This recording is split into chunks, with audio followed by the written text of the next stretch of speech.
Ladies and gentlemen, boys and girls, choppers, shoppers and chart toppers, welcome along to the Joe Spivey YouTube channel where we discuss books and little else. And you join me in the typical gloom of Northern England. It is barely above 5 degrees and looks as if it's about 7 o'clock at night when in fact it's peak daylight, early afternoon.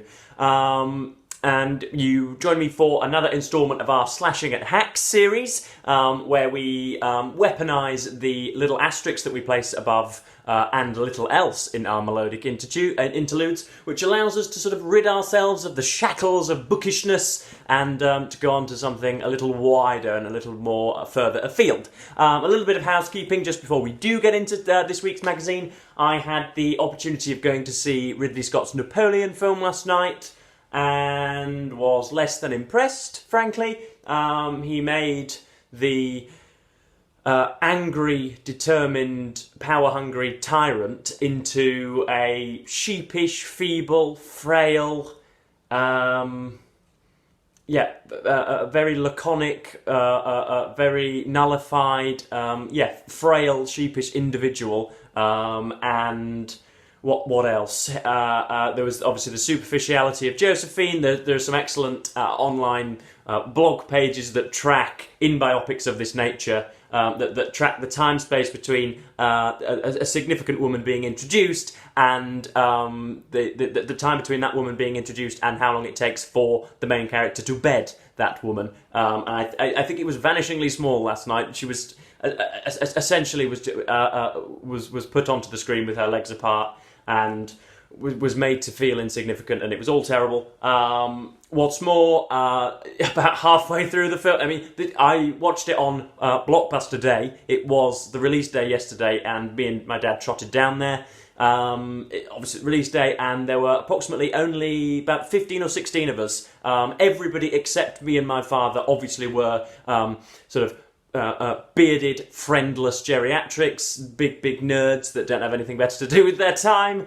But about halfway through the film, the feral outcasts of middle-class suburbia just ran through our particular screening and decided to flash their iPhone torches and wave about with the screen and faff about at the front, shout about what film it was and then leave.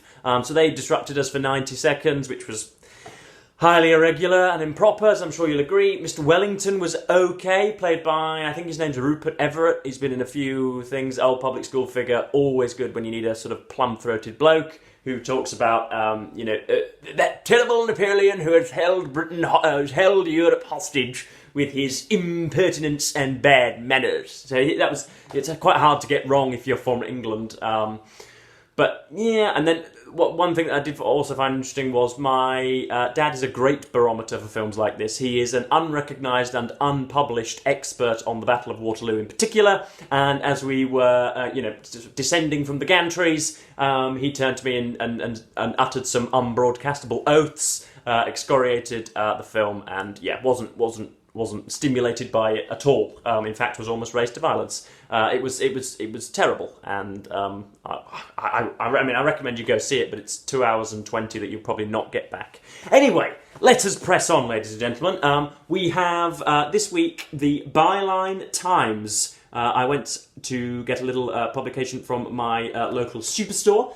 It is neither left-wing nor right-wing, I have assumed. Its underline is what the papers don't say, which is a sort of curious theme amongst every single publication, is that they try and make themselves distinct from the rest of their industry, which is utterly bizarre. But nonetheless, let us press on. There are a few things that I've highlighted this week. The opening spread by Peter Osborne, who is a former political commentator, is the author of The Rise of Political Lying, The Triumph of the Political Class and the Assault on Truth, Johnson, Trump and the Emergence of Moral Barbarism. I think there's a little sketch of him there. I've never heard of him, nor have I read any of his books. But he invokes George Orwell in his first piece. He talks about truth-tellers without a home. And I'm fed up of this wallowing and whimpering and this repeated inclusion of George Orwell as somebody as a sort of ceaseless freedom fighter is the only person that people seem to be able to adduce in order to show how some people have fought against some sort of consensus beforehand. And he talks about how George Orwell would incorporate himself into 21st century Britain. He says the biggest problem would be his refusal to subscribe to conventional opinion, along with a readiness to offend the rich and powerful. Hence the famous line taken from the introduction to Animal Farm, which is carved on the wall to one side of the BBC statue: "If liberty means anything at all, it means the right to tell people what they do not want to hear." All right-thinking journalists genuflect to this sentiment, but it remains even more heretical today than it was in Orwell's time. If he wanted to remain true to his principles, George Orwell's best hope would be to write for outlets such as Tribune, the socialist magazine which took a great deal of his work and survives today. Byline Times might have been another. The mainstream media would have ignored him unless he grew too popular. If that happened, he would be labelled a crank amid a concerted effort to destroy him. It is impossible to be a British truth-teller and survive in today's British journalism. Again, that's rather apocalyptic and a little sensationalist, but nonetheless, yeah, I'm just fed up with people invoking Orwell all of the time, as though nobody else has ever stood against any sort of consensus or any sort of powerful hierarchy or any sort of wealth-based organisations. But anyway, that was that. He also talks about Rupert Murdoch, who has just stepped down. I think he's sort of waddled off to the sidelines of his news group. So he talks about how his wife chastised or would have chastised him had he ever taken a job at one of Murdoch's publications. So it is more by luck than judgment that I have never worked for a News International title. For a long time I thought there was a case for Murdoch, a newspaperman to his fingertips. He had taken on the British unions which brought British newspapers to the edge of collapse in the 1970s. That positive argument no longer carries weight.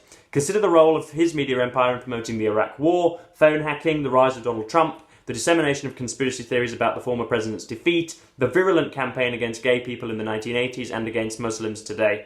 And there's also, it talks about the sickening reverence with which lots of the people who are employed by him sort of decried his standing down. But if anybody knows Murdoch, they know he's not going to be standing down, and he is going to be not pulling strings, but making sure that his presence is felt, and many of his other publications. The next section was a section written by Sonia Purnell. Again, somebody I am not overly very well acquainted with, but she talks about toxic tribalism and the impact of public school graduates on nigh on every institution in Britain, which is inarguable. Of course, it's not just Etonians who dominate Britain. Nearly half of Britain's newspaper columnists were educated at a range of fee-paying schools, as were more than half of the members of the House of Lords. Higher still since Cameron and Johnson stuffed it with their chums. 2/3 of senior judges, nearly half of top actors, and even 1/3 of pop stars. Rishi Sunak, the self-proclaimed herald of change, has appointed a cabinet with 2/3 of its members from fee-paying schools and is himself an alumnus of Winchester, which costs you £45,000 annually to go to. A senior director of a large consultancy firm told me recently that they had made huge strides in bringing women and people of colour, but had almost completely failed to recruit anyone from disadvantaged backgrounds. They rarely apply, or if they do, without having had the benefit of practice, often crumble under the pressure of a challenging interview. I had the wonderment and displeasure of having become very, very well acquainted with an awful lot of individuals that paid upwards of £30,000 and £40,000 per annum in order to be taught what 2 and 2 equals. And yes, there is a there's a self-aggrandizement, there's a self-confidence, and a reliance of a reliance on yourself to just bumble through any problem. And of course, most of that comes with an awful lot of monetary benefits as well. If, for example, you were at a restaurant with them and you were all very, very drunk, and you might not have upset the owners, but you caused a little bit of a dispute, and the owners were issuing you a fine, which cost you all £30 or £40. They would have to first of all be given time to ring their parents in order for the £30 or £40 to be transferred to their account, whereas I would just go right in there and pay the fine. Yes, there is they're just very bizarre people. But again, in this article, as we say, criticises the preponderance of public school graduates in institutions, but then prescribes no amelioratory solution to it. gives us no way forward. And I don't really know what the way forward would be. I've often championed banning them, but that would seek to contravene every single one of my other principles, so I'm not altogether sure. It's certainly clear that the amount of scholarships given out aren't quite what they could be. I think that, the quality of one's education ought not to depend on the size of daddy's wallet. I don't think that's a fundamentally controversial thing to say, but of course every time this interview is conducted on the national television, either the interviewer or the interviewee is themselves a product of a public school, and so conflict of interests completely compromises the integrity of the interview. Anyway, we move on a little further. We have just a passing mention. We've got George Osborne and Ed Balls, who are both prominent in British politics in between 2010 and 2015, basically. They are doing a joint podcast, which is essentially a copycats of The Rest is Politics with Alistair Campbell and Rory Stewart. I don't think it's that neither of them have the charisma of either of Rory or Alistair, so I don't think that's going to do typically well. We have Chris Gray's Brexit Britain. Culture is fluid, not fixed. There is Mr. Gray. Again, it's not very aesthetically appealing, this magazine. It is made out of actual paper, so it's recyclable. But yeah, the picture quality is not very good, not very Instagrammable, as it were. So he does an excellent dissection of what is termed multiculturalism here in Britain, which is the arsenal of any xenophobe that wants to prevent completely legal and also illegal migration into this country. So we have, let me just read some of it out. Central to untangling the knot about assimilation is to see how it rests on a conception of a unitary and distinct British culture into which immigrants either assimilate or from which they stand apart. Within this framing, assimilation makes multiculturalism a meaningless term because immigrants have simply joined British culture and therefore there is no multiculture. The only alternative in this framing makes multiculturalism mean monoculturalism, in which people live what Braverman calls parallel lives. And this has been taken on by the populist right, and ethno-nationalism and xenophobia is disgustingly common in every single facet of society. It is not a controversial statement to say that the Polish people, for example, in the beer garden that are using their own language to communicate with their own children, because they're all Polish, should be made, on pain of being burnt in effigy, to speak English in the presence of other English people, even though they've got their own Polish little microcosm there, which they're more than happy to talk, more than entitled to talk in, even though when, heaven forbid, we go across to Ibiza or Benidorm, we, of course, don't speak Spanish. That type of thing is extraordinarily common. To make out that somehow some sort of behavioural aberration, so the putting out of bins in the front garden, or the leaving of a mattress out in the front garden, or of playing loud music, or of abusing mind-altering barbiturates, is somehow peculiar to foreigners or to those who have arrived recently in this country. That assertion is completely commonplace and, of course, ludicrous and xenophobic, and yet, as I say, is championed and common and has been disgustingly normalised in this country. And so multiculturalism as a failure is, again, more of the chicken feed of the right. So many of these problems fall away if culture is understood as an ongoing accommodation of both sameness and difference, something neither fixed in time nor rigidly policed for conformity to an imagined definition. On this understanding, though unassimilated, monocultures are indeed problematic for not taking part in this accommodation. Assimilation becomes a blending and a borrowing, rather than a unidirectional joining of a fixed culture. The outcome is multicultural, not in the sense of many different cultures coexisting, but in the sense of an endlessly reworked kaleidoscope of sameness and difference across all the many dimensions of culture, including but not limited to ethnicity. I thought that was excellent from Mr. Chris Gray, who is anything but bland, as his name would entail, and yet his writing is excellent, and I was grinning from ear to ear after reading that article. Next along we have the burgeoning of a news channel called GB News in this country. It's available on YouTube, so there are no jurisdictional limits. You can easily watch it if you wish or watch some of the selected highlights if you wish, if you are in America or Australia or wherever the hell you happen to hail from. It's a criminal case, essentially, of what I deem this sort of rancid chat about the revolt of the commoner. This is, again, very common in the right, on the populist right of Britain nowadays, is that, okay, fair enough, you can organise statistically people into regions that most people adhere to, so how many calories they take in every day, how often they sleep, how long they sleep for, what car they drive, and you can call common the region in which most people reside. That's fair enough, that's fine. But to say that the sort of trivia and quotidia and the motivations and personal affections and friendship circles and desires and likenesses of certain people is somehow part of the herd, and that there are some there's an archipelago of people that are somehow different to that, is absolutely absurd. And the amount of times that people talk about, I'm just an ordinary bloke, I'm just a common chap, I'm here for, the millions and millions of people in the world.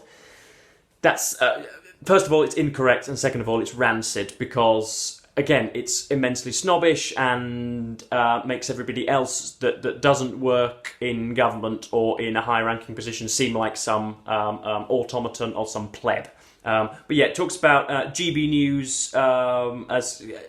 So this is what GB News often espouse. They say, our country needed a disruptor when it came to our broadcast media to take on the establishment, the Tory-hating, Brexit-bashing, free speech deniers at the BBC and the so-called mainstream media. Now, the mainstream media is, of course, a straw man put up by left, right, centre and anybody else. Nobody actually knows what the mainstream media is. I often say legacy media, so those 4 or 5 analogue channels that are the first that come up on your TV guide. But I don't really know what the mainstream media is, because it means different things to different people according to one's agenda. But that's Miss Priti Patel, who, well, GB News, it must be known, employ far more politicians than anybody I have ever known, or sort of seemingly half of the Conservative cabinet are employed, or in their employ, in order to sit at a table and pontificate about the culture wars. Ludicrous amounts of nepotism and skullduggery and all sorts of weirdness that dirty laundry that isn't often put out for everybody to see. And the final article that I wanted to discuss was a little bit controversial. It involves what we often talk about here on BookTube, which are books. It is the rise of America's book bans. Now, as I say, my demographers often tell me, my people tell me that I've got a little bit of a sort of fan group in America. 60% of, it might be 60%, is it? 50 or 60%, I think, of my audience is from America. And given that I've only been there once for a period of a week, is somewhat alarming and startling to me. But anyway, this is this concerns your country, ladies and gents. It is about the so-called right-wing Republican censorship of books that detail the sort of tribulations of perhaps the black community or the LGBT community or any particular group. So it focuses the article in particular on a person called Juno Dawson, who was born as a man and now would be like to be known as a woman. It talks about how her book has been, her picture book has been banned. It's called You Need to Chill. Right now, schools and libraries in America are facing challenges over a particular selection of books with specific themes, which can lead to local bans. How long before Hollywood faces the wrath of those who want to shield their children from what they deem inappropriate content? How long before certain stories go untold? Penn, P-E-N, America, recently released its latest book ban report, which made for sobering reading. In just 1 year, bans have increased by a third, with a total of 3,300 bans in the 2022-23 school year. The sharp rise has largely been targeted at books with LGBTQ+ content, characters or authors, books about race or racism, and books about physical abuse or with themes of grief or death. And apparently most of it's in Florida, so that will be Mr. DeSantis doing his fine work, I would imagine. But yes, I was nodding along. We ought not to ban things, even if you disagree egregiously and think that whatever the hell is the content of a particular book is completely foolhardy and dangerous and bigoted and completely misguided. You ought not to ban it. You ought to produce your own book or your own commentary or your own review on such a book and excoriate it wildly and make sure that your opinion is known. So one of the challenges, so this is the censorship group has issued statement after statement. One of the challenges it has posted to Dawson's picture book, You Need to Chill, which reads, "It is specifically crafted to normalise gender dysphoria and transitioning of children," and claims that the full text has been posted on a website, which it has, regardless of copyright law, with the aim of warning other parents. Dawson is clear on the damage done when particular books are targeted, and this is her quotes, and this is the point in which I depart. Let's be quite clear, when people challenge a book about race, or a book about being LGBTQ, really what they're trying to ban is being queer, or they're trying to restrict the lives of young black people. That is self-evidently incorrect. That is the first thing that she has uttered that has been incorrect. Because, say for example, there is a book which ascribes the entirety of the difficulties of the black community in America to some sort of governmental tyranny, rather than perhaps some slightly different cultural norms and some mores and some sort of some aberrations of divorce laws. Say, for example, somebody produces a book like that. I'm obviously not a dyed-in-the-wool racist if I challenge such a thing. If, on the other hand, somebody produces a book on LGBTQ rights, in which they say that it ought not be down to the scientific community to taxonomize me, I feel that I have enough cultural acuity to say that I can self-taxonomize, i.e., I know that I'm not a rhinoceros. I know that you wouldn't call me a rhinoceros, but I would quite like to be called a rhinoceros from now on. I am also the physical embodiment of, or I am the reimagining of Benito Mussolini. If you don't call me the Il Duce around every corner, I'm going to have you burnt in effigy and locked up for being a bigot. If somebody writes a book of that content, I can obviously say that that is ludicrous without being myself a bigot. I can understand that what you have just written is completely misguided and deranged and delusional nonsense, as I say, without being myself prejudiced. But bits about Margaret Atwood, because apparently her books have been banned. I've never read a book of hers, but every time I've heard a public statement, I haven't been all too impressed. But yeah, beyond that, I think that about covers our slashing at hacks this week. That was Byline Times. We've got, the main story didn't interest me whatsoever. This is about some people receiving fees in exchange for revelatory stories on the Duke and Duchess of Sussex, Harry and Meghan, who you guys in America and Canada now have the privilege of tenting up. Thank the Lord for that. But yeah, I wasn't all too interested by the main story, so I haven't gone into it. But yeah, that was another Slashing at Hacks series. I'll be back probably tomorrow with another chunk of Shearer's Rise and Fall of the Third Reich for you all. It's ludicrously glum here in Northern England, as I've said before, so if you can't see me, then it's a climactic problem, not one of production. But yes, I think that just about covers me for today, YouTube. Thank you and goodbye.